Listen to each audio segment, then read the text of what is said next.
থাকা ওলামায়ে কেরামগণ, সামনে বসে থাকা ইসলাম দরদি, কালিমা দরদি, কোরআন হাদিস দরদি বাবাজি ভাই সকল, আল্লাহ পাক রব্বুল আলামিনের লাখো লাখো শুকরিয়া জানাই যে রব্বুল আলামিনের ইঙ্গিত ইশারার ক্ষমতার শক্তিতে ঝাড়খণ্ডের মাটি থেকে বিহারের মাটিতে দোয়া দিয়ে সময়ের মাধ্যমে কিছু কোরআন হাদিসে আলোচনা করা, আপনাদেরকে শোনা, তার প্রতি আমল করা, তার সাথে সাথে মাদ্রাসার প্রতি সহযোগিতা করা, কনফিডেন্ট করার রব্বুল আলামিন সুযোগ দিয়েছেন। তাই আমরা পবিত্র জবানকে মোহাম্মদের সঙ্গে বলি আলহামদুলিল্লাহ। একটু পরে বাক্যটা আপনারা জোরসোরে বলেন, প্রেমের সাথে, মোহাম্মদের সাথে আরেকবার বলি আলহামদুলিল্লাহ।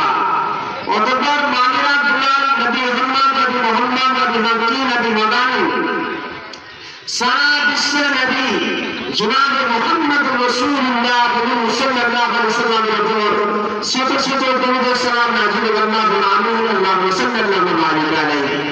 আলহামদুলিল্লাহ। আমার বাবাজি ভাইরা যে ভাগে আপনারা দাঁড়িয়ে আছেন, আমার লাইনটা বলে যাবে না, জালসার মাহফিলে এসে আলহামদুলিল্লাহ